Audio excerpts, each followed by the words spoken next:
देखिए हम रिड्यूसिंग का मतलब समझने जा रहे हैं, ठीक है। तो हमारे पास क्या था सबसे पहले, फ्री एटम्स जो कि बन गए क्या, मॉलिक्यूल्स। हम रिड्यूसिंग एनवायरनमेंट का मतलब समझ रहे हैं, हम क्या, हम रिड्यूसिंग कंडीशन का मतलब समझ रहे हैं। पहले क्या था हमारे पास, फ्री एटम्स, कौन कौन से थे, कार्बन, हाइड्रोजन, ऑक्सीजन, नाइट्रोजन, जो कि मेन है, हम मेन ही करेंगे, ठीक है।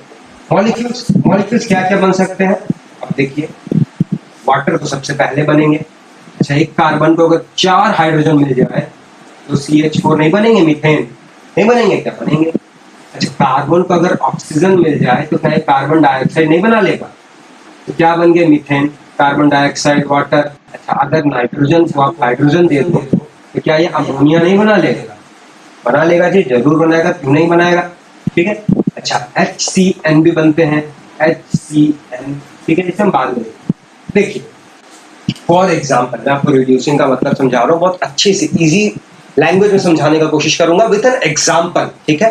फॉर एग्जाम्पल, ये जो फ्री एटम्स है ना, ये जो फ्री एटम्स है, ये मान लीजिए 8 ऑक्सीजन के 8 ऑक्सीजन के फ्री एटम्स कितने थे, 8, खाली 8, ठीक है। लेट्स से हाइड्रोजन 25, नाइट्रोजन के 2 एटम्स थे, ठीक है, और कार्बन के 3 एटम, ठीक है। ऐसे करके इन्होंने क्या हुआ, वाटर के इन्होंने 4 मॉलिक्यूल्स बनाए, वाटर के इन्होंने 4 मॉलिक्यूल्स बनाए। कार्बन डाइऑक्साइड का 2 बना लिया, ठीक है, इसका 1 मॉलिक्यूल बना लिया, इसका अमोनिया का इन्होंने 2 मॉलिक्यूल बना लिया। अच्छा, एक और चीज, हाइड्रोजन खुद से भी रिएक्ट करता है ना, H2 बनता है, ठीक है। तो H2 के लेट्स से 3 मॉलिक्यूल बना दिए, 3 मॉलिक्यूल। अच्छा, अब हम जरा काउंट करते हैं कि कितने फ्री एटम्स पार्टिसिपेट किए। ध्यान से सुनिए, पेन वेन रख दीजिए, चिंता करने की दरकार नहीं है, आपको खाली रिड्यूसिंग का मतलब समझा रहा हूँ, बहुत इंपॉर्टेंट है ये समझने के लिए कि क्यों, why earth was un oxygen. समझिए एक बार, रिड्यूसिंग से ही सारा चीज रिलेटेड है, ठीक है। अच्छा, यहाँ पर हाइड्रोजन के क्या 6 फ्री एटम्स पार्टिसिपेट किए हैं, यहाँ 3 मॉलिक्यूल बने हैं, 3 बने हैं, मतलब 6 हाइड्रोजन बन के H2 बनाए होंगे, यानी कि 6 हाइड्रोजन। अच्छा, यहाँ पर 4 हाइड्रोजन हमें दिख रहा है, यहाँ पर हाइड्रोजन एक भी नहीं है, यहाँ पर 2 हमें 2 नहीं 4 8 हाइड्रोजन दिख रहा है ना भाई, यहाँ पर 6 दिख रहा है, ठीक है। फॉर एग्जाम्पल, इसे भी भूल गए, मैं जस्ट एग्जाम्पल बता रहा हूँ। ऑक्सीजन मॉलिक्यूल देखते हैं, ठीक है, ऑक्सीजन मॉलिक्यूल हम काउंट करते हैं, मेन हाइड्रोजन और ऑक्सीजन का ही खेला है, ऑक्सीजन काउंट करते हैं, यहाँ तो एक भी नहीं है, यहाँ नहीं है। अच्छा, यहाँ पर कितना हो गया, 4, यहाँ पर कितना हो गया, 4, यहाँ पर एक भी नहीं है। अब देखिए हाइड्रोजन बचा कितना, देखिए ऑक्सीजन 8 तो यूज हो गया, 8 ही था, मतलब क्या हुआ, no free oxygen atom left, ठीक है। हाइड्रोजन 6 4 10, 10 18 और 6 24, टोटल हमने लिया कितना, 25, यानी कि 1 हाइड्रोजन एटम लेफ्ट। तो देखिए इसका मैं मूल भाव आपको क्या बता रहा हूँ, इसका मैं आपको अर्थ क्या बताने का चाह रहा हूँ कि there was only hydrogen left, only free hydrogen left and there was no free oxygen left in the atmosphere of earth. जब बिग बैंग हुआ, फ्री एटम्स बने, बहुत सारे फ्री एटम्स बने, जिसमें हाइड्रोजन हीलियम सबसे ज्यादा थे, लेकिन ऑक्सीजन बहुत ही कम था, इतना कम था कि जो रिमेनिंग एटम्स है वो उनके साथ मिल गया और बचा ही नहीं एक भी सिंगल, वो एक भी सिंगल नहीं बचा। बचे क्या थे, ओनली हाइड्रोजन बचे थे टू रिएक्ट। हाइड्रोजन बहुत थे, हाइड्रोजन हीलियम बहुत थे, हाइड्रोजन बहुत बचे रिएक्ट करने के लिए। अब क्या आपको ये चीज नहीं पता है कि एडिशन ऑफ हाइड्रोजन, हाइड्रोजन का एडिशन करना हम रिडक्शन कहते हैं, क्या आपको ये नहीं पता है? Addition of oxygen is oxidation, ठीक है, ऑक्सीडेशन। क्या ऑक्सीजन बचा था? नहीं, एक भी ऑक्सीजन का फ्री एटम नहीं बचा था, एक भी नहीं, तो ऑक्सीडेशन होगा ही नहीं अर्थ में। तो क्लाइमेट अल्टीमेटली क्या बन गया? Only when there was hydrogen to react the climate was reducing in nature, reducing in nature. इसीलिए आप कोई भी देखोगे ना मॉलिक्यूल जो उस टाइम बने थे या कोई भी ऑर्गेनिक मॉलिक्यूल, हाइड्रोजन होंगे ही होंगे उसमें, कैसे नहीं होंगे आप बताओ। ठीक है, भले ऑक्सीजन नहीं हो, जैसे अमोनिया जो फॉर्म हुआ ऑक्सीजन नहीं है इसमें, लेकिन हाइड्रोजन देखिए, हाइड्रोजन होंगे ही होंगे। कार्बन डाइऑक्साइड है इसमें नहीं है। ठीक है, तो होते हैं यार। ठीक है, अच्छा चलो ठीक है। अब रिड्यूसिंग एनवायरनमेंट का मतलब समझ गए। अब एक क्वेश्चन लिखिए। अच्छा, एक क्वेश्चन लिखने का पहले एक बार हम देख लेते हैं हमने पढ़ा क्या है। सबसे पहला हमने पढ़ा free atomic stage.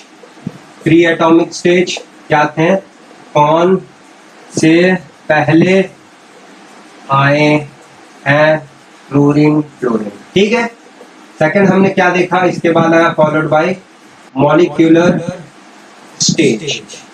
Followed by molecular stage क्या क्या बने थे,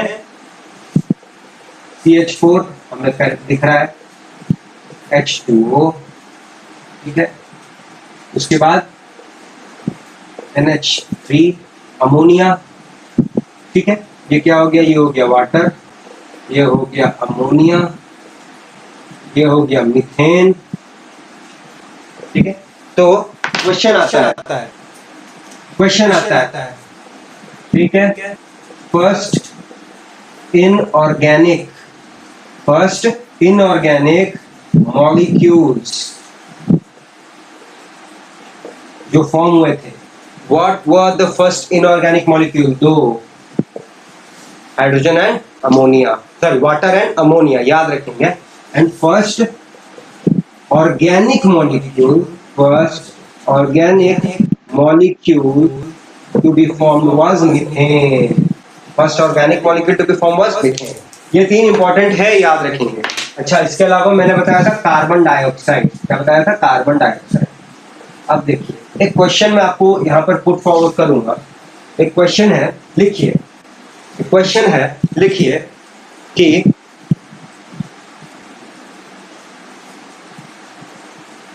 इस समय के साथ गर्मी कम क्यों हुई। ठीक है, समय के साथ गर्मी कम क्यों हुई, क्यों हो गया। ठीक है, क्यों, समय के साथ गर्मी जो है वो कम क्यों हुआ। हमने तो देखा वॉल्केनिक इरप्शंस है, हाई टेम्परेचर है, तो गर्मी कम कैसे हो जाएगा यार। देखो हुआ क्या, वाटर, ठीक है, 2 hydrogen plus oxygen give rise to water. Condition क्या था, एक्सट्रीमली हॉट, इतना हॉट कि जैसे ही वाटर मॉलिक्यूल ना जैसे ही बनते हैं, अब जब गर्मी है तो ये क्या हो जाएंगे, तुरंत भाप बन जाएंगे, तुरंत भाप बन जाते थे। तो there was no liquid water available. ठीक है, प्रिमिटिव अर्थ में एक भी मॉलिक्यूल लिक्विड वाटर था नहीं, पानी था ही नहीं, वहां पे पानी था ही नहीं। अब आप पूछोगे कि वाटर तो बन रहे हैं, H2O तो बन रहे, तो पानी नहीं था, तो कैसे नहीं था इन द स्टार्टिंग जब अर्थ फॉर्म हुआ। क्यों ऐसा हुआ, क्योंकि गर्मी, क्या हो रहा था, ये जैसे ही हाइड्रोजन और ऑक्सीजन मिलकर वाटर बनते थे तुरंत एवापोरेट हो जाते थे। जब आप गर्म करो पानी को, भाप बन जाते हैं कि नहीं बनते, ये तुरंत एवापोरेट हो जाते थे। ये तुरंत क्या बन जाते थे, ये तुरंत वेपर्स बन जाते थे। ठीक है, लेकिन ये हमें फायदा कर गया, कैसे, जब वेपर बने ना, ये जब वेपर बन के ऊपर गए ना, तो इन्होंने क्लाउड्स बना लिया। इन्होंने क्या किया, इन्होंने क्लाउड्स फॉर्म कर लिया ऐसे अर्थ के चारों तरफ। इन्होंने क्या बना लिया, क्लाउड्स बना लिया। अब क्लाउड बना है तो कंडेंसेशन होगा, क्या होगा, कंडेंसेशन। और हमें पता है कंडेंसेशन से क्या होता है, बारिश होता है। कंडेंसेशन से बारिश होता है, बारिश हुआ, पानी आ गया, रेन, फर्स्ट टाइम रेन हुआ, बारिश हुआ। ठीक है, अब क्या हो गया, बारिश होता है। तो water molecule due to extreme hot temperature of earth they first form vapour. ये वेपर बने, क्लाउड्स बन गए, क्लाउड्स कंडेंसेशन हुआ तो अब भाई रेन आ गया, हमें क्या मिल गया, हमें बारिश, हमें रेन आ गया। तो अब क्या होगा, अब temperature it went down, temperature धीरे धीरे क्या होने लगा, समय के साथ गर्मी कम क्यों हुई, क्योंकि H2O due to extreme hot they form vapor which result in cloud formation, cloud then underwent process called condensation resulted in rain, and rain क्योंकि पानी है तो it cool down the temperature of earth. ये पहला point है आपके answer का, समय के साथ गर्मी कम क्यों हुई का ये पहला आंसर है।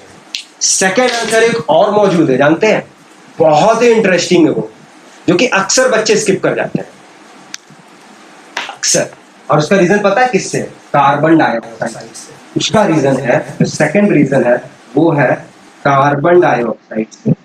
हमें पता है कार्बन डाइऑक्साइड कॉज करता है हमें पता है कार्बन डाइऑक्साइड कॉज करता है ग्रीन हाउस इफेक्ट। क्या कॉज करता है, green house effect. Green house effect में होता क्या है एक्चुअली में, कि अंदर का जो गर्मी है ना, कि कार्बन डाइऑक्साइड क्या करते हैं, एक ऐसे एक लेयर, एक इमेजिनरी तो नहीं, एक लेयर ऐसे फॉर्म कर लेते हैं, ठीक है, एक स्यूडो एटमॉस्फेयर फॉर्म कर लेते हैं, जो कि अंदर की गर्मी को बाहर जाने नहीं देता है, एट द सेम टाइम बाहर को अंदर भी आने नहीं देता है, जो एक्सट्रीम हॉट। तो हुआ क्या, ये था भैया हमारा अर्थ, ये है हमारा सन, ये क्या है, ये है सन, और ये हमारा छोटा सा अर्थ, प्यारा सा। हुआ क्या, कार्बन डाइऑक्साइड का जब लेयर बना, ये जब कार्बन डाइऑक्साइड का CO2 का लेयर बना, तो it resulted in green house effect, और इसने हमें फायदा किया। इसने क्या किया, अंदर का जो हमारा वार्म है ना टेम्परेचर, अंदर का हमारा जो वार्म टेम्परेचर है, इट कैन नॉट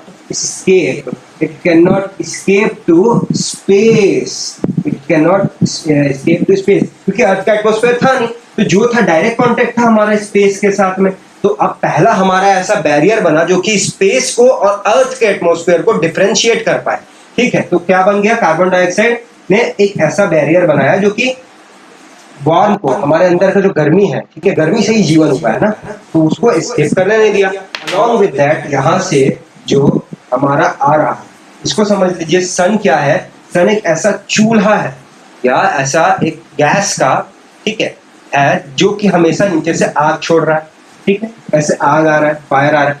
क्या हुआ, ये अब अंदर पहले जितना आ रहा था उतना नहीं आ रहा, पहले ये पूरा आता था, अब खाली 2 या 3 अंदर आ रहे हैं, तो गर्मी लिमिटेड बढ़ने लगी, गर्मी थोड़ा थोड़ा ऐसे इंक्रीज करने लगा जितना हमें दरकार था। और एक तरह से क्या हो गया, ये आपका, आप बोल सकते हो कि जो सोर्स ऑफ एक्सट्रीम हीट था वो अब बंद हो गया, सोर्स ऑफ एक्सट्रीम हीट बंद हो गया। तो एज ए रिजल्ट जब बहुत ज्यादा गर्मी नहीं आ रही है ना सन से, तो भी टेम्परेचर कूल डाउन होने लगा, प्लस बारिश भी होने लगी वेपर की वजह से, ठीक है। दिस वर द 2 रीजन कि क्यों अर्थ का क्लाइमेट जो है वो कूल डाउन होने लगा, ठीक है। अब हमने फ्री एटॉमिक स्टेज पढ़ा, हमने मॉलिक्यूलर स्टेज पढ़ा, अब हम पढ़ेंगे simple organic stage, simple molecular या सिंपल ऑर्गेनिक स्टेज, फिर हम पढ़ेंगे एडवांस या मैक्रो ऑर्गेनिक स्टेज। ये दोनों नीट के सबसे फेवरेट टॉपिक होते हैं, ठीक है, ये दोनों नीट के सबसे फेवरेट टॉपिक होते हैं, सिंपल ऑर्गेनिक स्टेज एंड आपका मैक्रो या बायोमोलिकुलर स्टेज, आप बोल सकते हैं मैक्रो बायोमोलिकुलर स्टेज। उसके बाद हम देखेंगे कि ये मैक्रो बायोमोलिक्यूल कैसे एक सेल बनाया, वो पार्ट है बायोलॉजिकल केमिस्ट्री का। तो चलिए हम सिंपलर एंड मैक्रो बायोमोलिक्यूल्स पढ़ते हैं। हम क्या पढ़ रहे हैं, केमिकल इवोल्यूशन, जिसमें हमने सबसे पहले पढ़ लिया क्या, free atomic stage followed by molecular stage. अब हम क्या पढ़ेंगे, सिंपल, क्या पढ़ेंगे, सिंपल ऑर्गेनिक या सिंपल मॉलिक्यूलर स्टेज। और उसके बाद हम क्या पढ़ेंगे, मैक्रो, क्या पढ़ेंगे हम, मैक्रो मॉलिक्यूलर स्टेज, ठीक है। ये 4 स्टेज है अंडर केमिकल इवोल्यूशन, ये 4 स्टेज होते हैं, ठीक है। प्रिमिटिव अर्थ क्लाइमेट भी हमने कंप्लीट कर लिया है, ये कर लिया है। चलिए हम स्टार्ट करते हैं सिंपल मॉलिक्यूलर स्टेज। ठीक है, तो सिंपल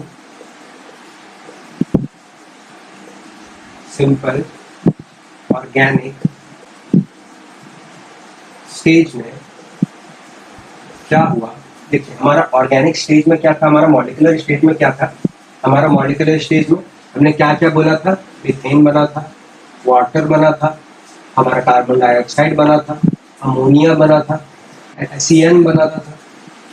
सिंपल ऑर्गेनिक स्टेज में क्या हुआ ना, ये लोग बेसिक ऑर्गेनिक मॉलिक्यूल्स बनाए जो कि थे।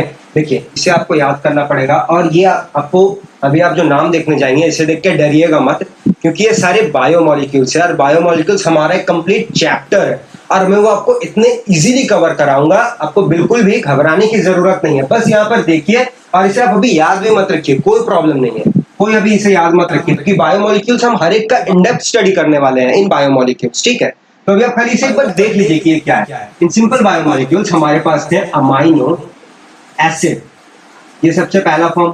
ठीक है, सेकंड जो थे हमारे पास वो थे क्या, शुगर।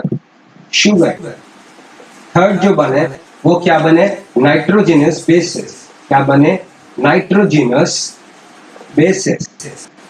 ठीक है, फोर्थ जो बना हमारे पास वो क्या बना, हमारे पास जो फोर्थ वो क्या बना, वो बना ग्लिसरॉल, ग्लाइसरॉल। ठीक है, इसी के साथ में हमारा फिफ्थ जो है वो क्या बना, वो बना फैटी एसिड। ठीक है, सिक्स्थ हमारा क्या बन गया, देखिए हमने पढ़ लिया amino acid, sugar, nitrogenous bases, glycerol, fatty acid, और क्या बचा, ये बनाएगा प्रोटीन, शुगर बनाया कार्बोहाइड्रेट, और मिलकर बनाएगा DNA RNA, और ये दोनों मिलकर ओके। ये 5 चीजें, ठीक है, ये 5 चीजें बना, ये 5 इंपॉर्टेंट है वो चीजें जो बना। ठीक है, अब इसके बाद ये हो गया हमारा थर्ड स्टेज, और इसके बाद हमारा आया फोर्थ, जो कि क्या था हमारा macro bio molecules,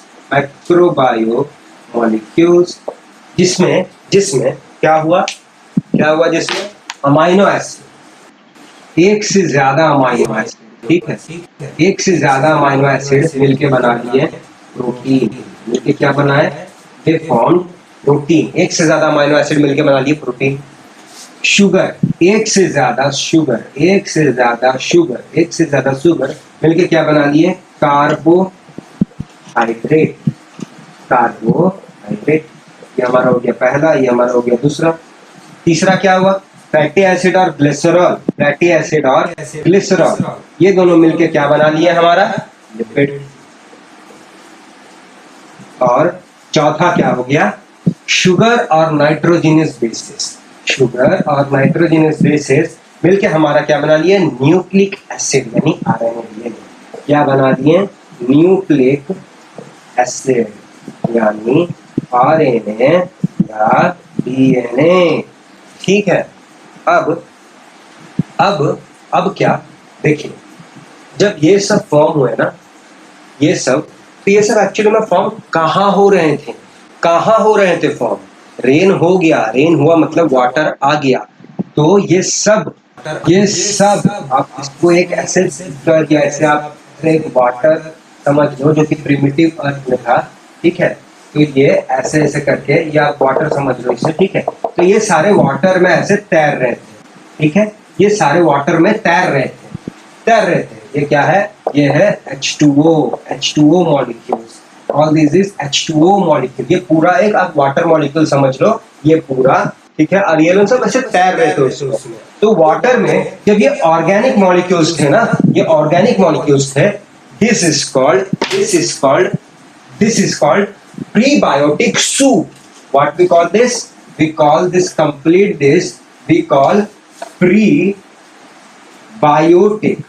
prebiotic soup. SOUP soup. Why we call it prebiotic soup?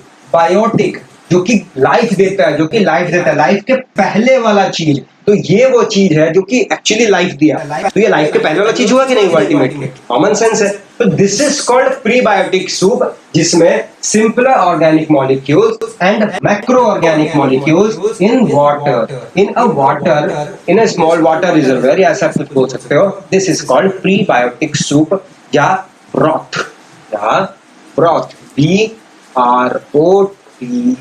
Broth.